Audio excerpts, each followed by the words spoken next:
ఇలాగా అన్నీ సపరేట్ చేసి కవర్లో వేసి పక్కన పెట్టేశాను. అన్నీ టైం వచ్చేసి ఇప్పుడు 2 అవుతుందండి. 12ంటికి తీసుకొచ్చాను. ఇప్పుడు అన్నీ క్లీన్ చేసి అక్కడ పెట్టి ఫ్రిడ్జ్లో పడేస్తాను. హాయ్ అండి, welcome to my channel Sita daily vlog. అందరు ఎలా ఉన్నారు? బాగున్నారండి. ముందుగా అందరికీ బోనాల పండుగ శుభాకాంక్షలు. చూసారా, ఇప్పుడే కూరగాయలు తెచ్చాను.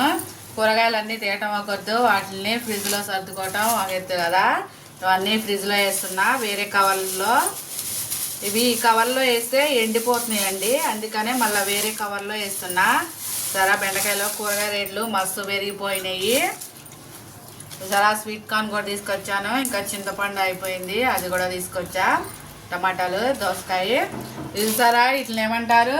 శనక్కాయలు. శనక్కాయలు అంటాం మేము, మీరేమంటారు? వేరుశనక్కాయలు.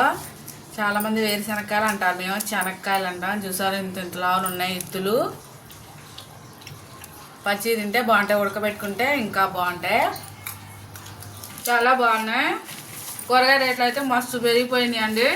అన్నీ తెచ్చాను, అన్నీ కవర్లో వేసేసి ఫ్రిడ్జ్లో పెట్టేస్తాయి. ఇక అన్నీ ఒక పక్కన పెట్టుకోవాలి. ఉంటానండి, బాయ్. అందరూ బోనాలు మంచిగా జరుపుకోండి. బాయ్.